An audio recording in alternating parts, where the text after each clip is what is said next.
मी अरुण घोडके. शिवचिंतन. शिवछत्रपतींचे मावळे हे एकनिष्ठ स्वामीभक्त होते. शिवरायांनी आपल्या सैन्याची पुनर्रचना केली. सैन्याला विशिष्ट शिस्त घालून दिली. निष्ठावंत सैन्याच्या उभारणीसाठी त्या सैन्याला नियमित वेळी वेतन मिळणे व ते सर्व दृष्टीने भरपूर असणे आवश्यक असते, ते राजांनी ठरवून दिले.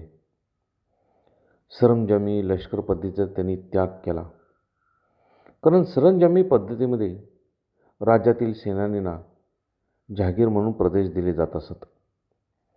त्या जहागिरीतील महसूल त्या सेनानींना मिळत असे आणि त्याच्या मोबदल्यात ते सेनानी आपल्या मालकाची लष्करी चाकरी करत असत. अनेक वेळा हे सरंजाम सेनानी आपल्या जहागिरीतील रयतेवरती अत्याचार करीत असत.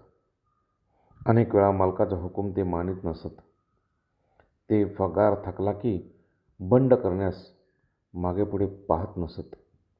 हे लक्षात घेऊन शिवाजी महाराजांनी आपल्या सैनिकांना भरपूर वेतन दिले आणि ते ठराविक तारखेला देण्याचे ठरवले. शिवाजी महाराजांच्या सैन्याचे पायदळ, घोडदळ असे दोन भाग होते.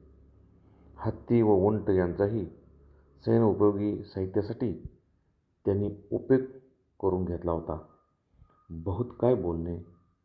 राम कृष्ण हरी.